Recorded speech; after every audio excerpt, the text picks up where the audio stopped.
Vienišumas ir su vienišumu susijusios problemos. Jeigu jūs sutinkate su mano mintimi, kad vienišumą žmogus pasirenka tiek sąmoningai, tiek nesąmoningai, tuomet reikėtų ir pripažinti tai, kad vienišumas savaime nėra blogis. Kai žmogus sąmoningai pasitraukia į vienatvę, jis dažnai gauna tai, ko niekas kitas jam negali suteikti. Tai pirmiausia, tai erdvė pats su savimi, kad susirinkti save, susirinkti savo mintis, atsikvėpti nuo visko, nurimti, atskirti save nuo triukšmo ir suvokti, kas vyksta, kas yra svarbu.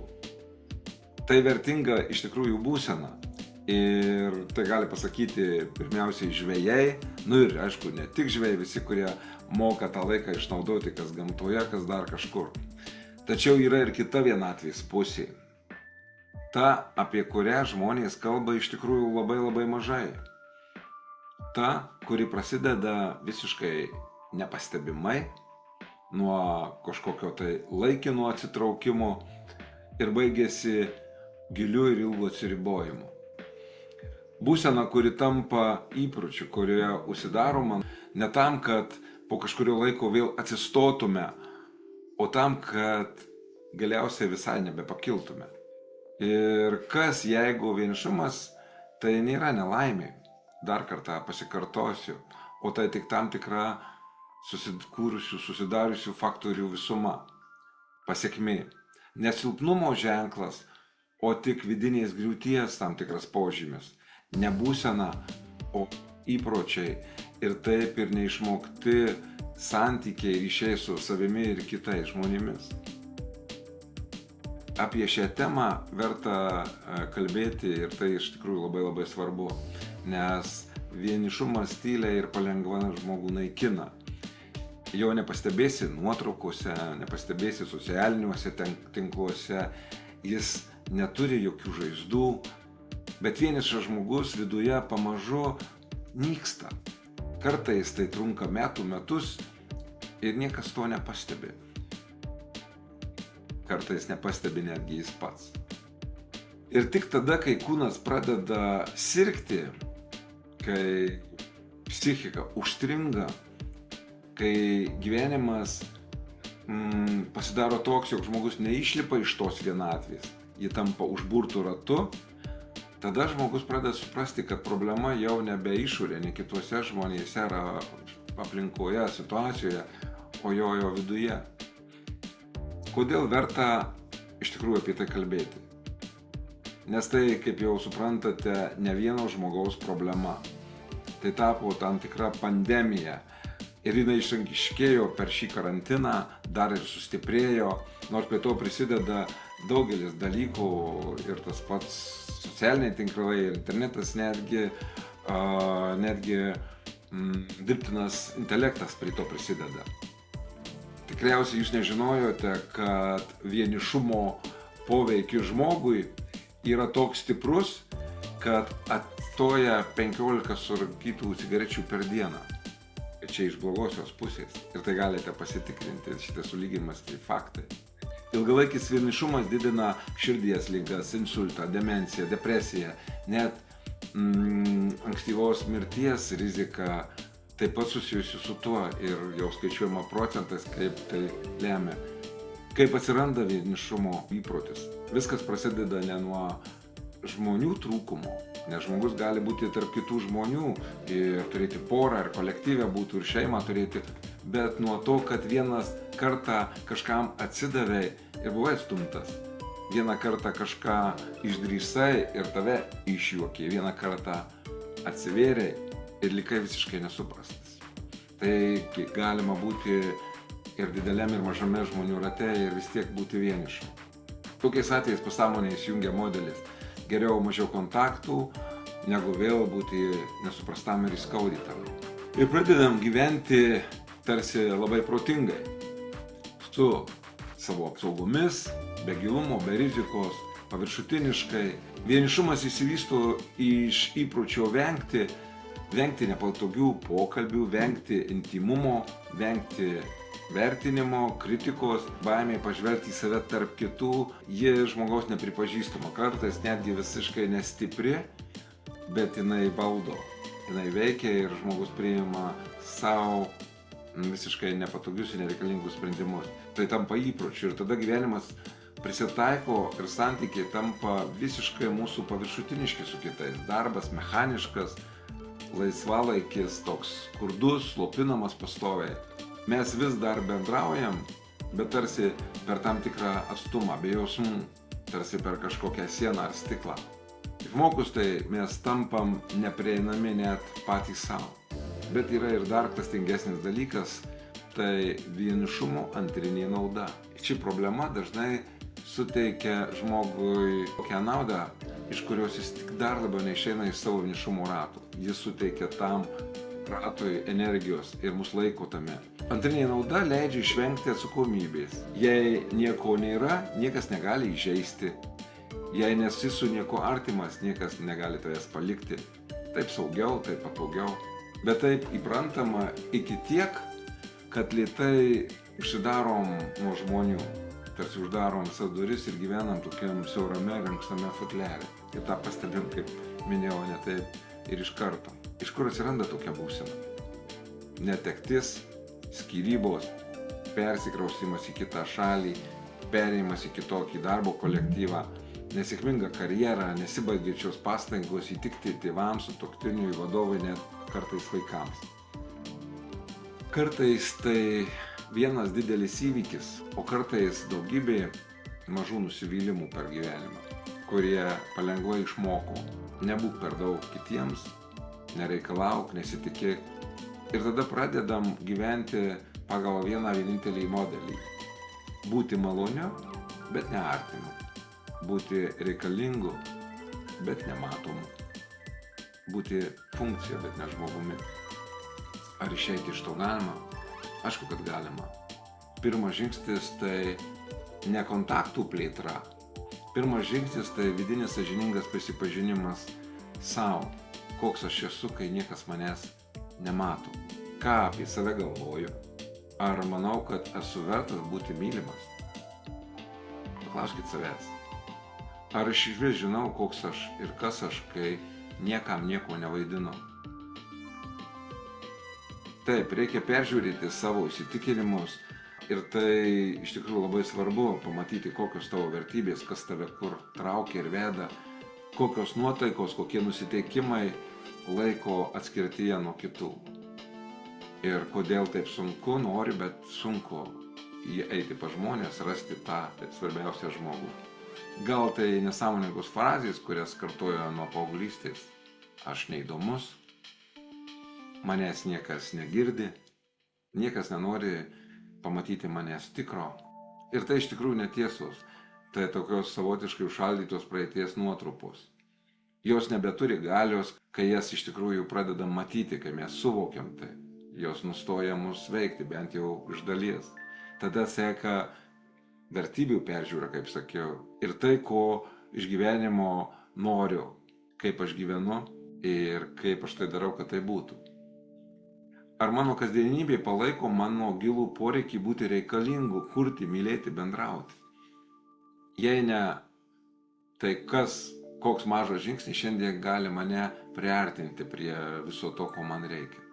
Jeigu suprastumėt, kad socialinis pasaulis nėra priešas, bet jis reikalauja jūsų naujo žvilgsnio, suprastumėt, kaip viską galima pakeisti. Reikia perprasminti tai, ką laikai šiandien dieną normaliu. Gal tavo bendravimo modelis buvo paremtas perdėta kontrolė, įtampa, o gal tu pastoviai naudoji kaukes, kad išvengti nemalonumų. Gal tu nori būti priimtas, bet bendrauji kaip tas, kuris viską visada žino. Ką daryti iš tikrųjų? Kaip išmokti tų naujų elgesio formų? Reikia, kai kažkas tyli, nebijoti tos tylos. Neužpildyti jo savo triukšmu ar nervingų kalbėjimų. O tai taip pat gilus pokytis savyje. Leisti būti tam, kas yra ir priprasti būti savimi tame. Ne visos tylos juk reiškia atstumimą. Kai tave kritikuoja, nesikoncentruoti į save kaip į kažką sugedusio, o užduoti savo klausimą, ką šis žmogus bando iš tikrųjų pasakyti. kokie asmeniniai tikslai jį skatina taip kalbėti. Gal jo tonas netikslus, bet žinutė iš tikrųjų yra vertinga. Gal tai tik jo baimiai, o ne tavo kaltė.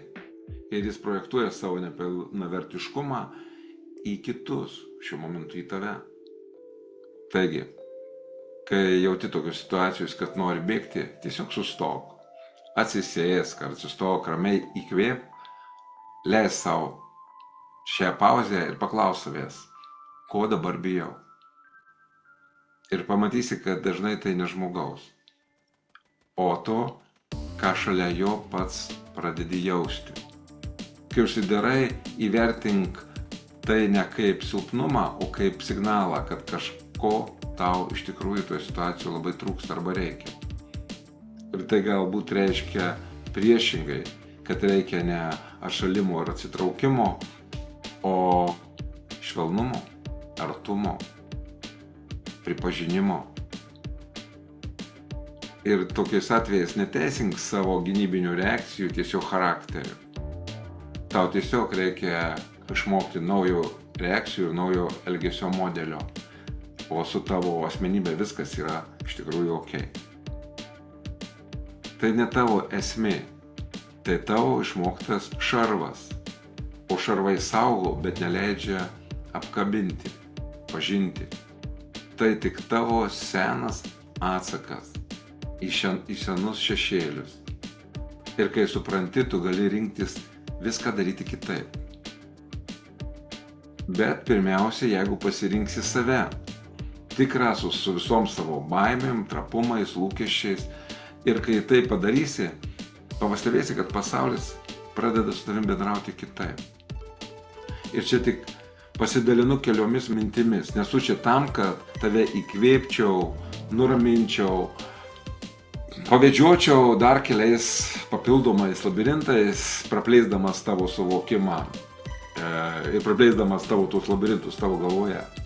Nes tavo pokyčiui nereikia dar vienos gražios kalbos. Kiek jau dabar čia kalbu, bet tai nieko nepadės. Gali išbandyti šimtus įvairių mokymų, saugių erdvių, grupinių praktikų, metodų, žiūrėti valandų seminarus apie įvairius dalykus, klausytis skambių kalbų, būti apkabintas, guodžiamas ir suprastas. Tu žinai, kad jau tai nepadėjo ir nepadės ir toliau. Tai kaip saldainis, kuris suteikia malonumą, bet tik labai laikinai. Jeigu tavo vidinė struktūra liks nepaliesta, visai tai bus tik emocinis atokvėpis. Aišku, ir jis kartais reikalingas, jis leidžia šiek tiek iškentėti ilgiau. Laikinas palengvėjimas, bet netikras proveržis, ar ne? Ne transformacija, kurios tau taip labai reikėtų. Taigi, mano darbas neįkvėpti, o konfrontuoti kartais su savo klientais. Nevedžioti, o parodyti, kur tiksliai ta sistema pati save sabotuoja. Kur tavo įsitikinimai netiesos, posėdėjai praradusios galiojimo laiką tavo asmeninės gynybos, šarvai tavo. Ir jie neveikiantys, nenaudingi, beverčiai, bet vis dar turintys tą energetinę užkrovą, tą galią ir griaunančią jėgą. Kur tavo tas antrinės naudos tave iš tikrųjų saugo, laiko ir tu jų nedrįsti ir bijai atsisakyti. Aš nesiūlau tau švelnaus pasikalbėjimo. Aš tau siūlau persiprogramuoti, kad tai, kaip mąstai, jauti, veiki, būtų ne iš įpročio, o iš pasirinkimo.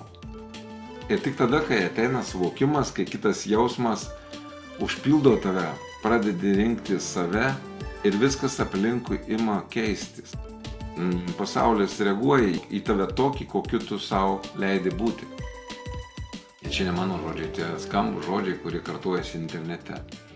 Kai žmogus ima matyti savo vidinių reakcijų kilmę, pradeda suvokti pagrindinės priežastis ir kaip tai veikia, kai išlaisvina save iš įpročių, kurie jį saugojo, bet ir kartu atskyrė.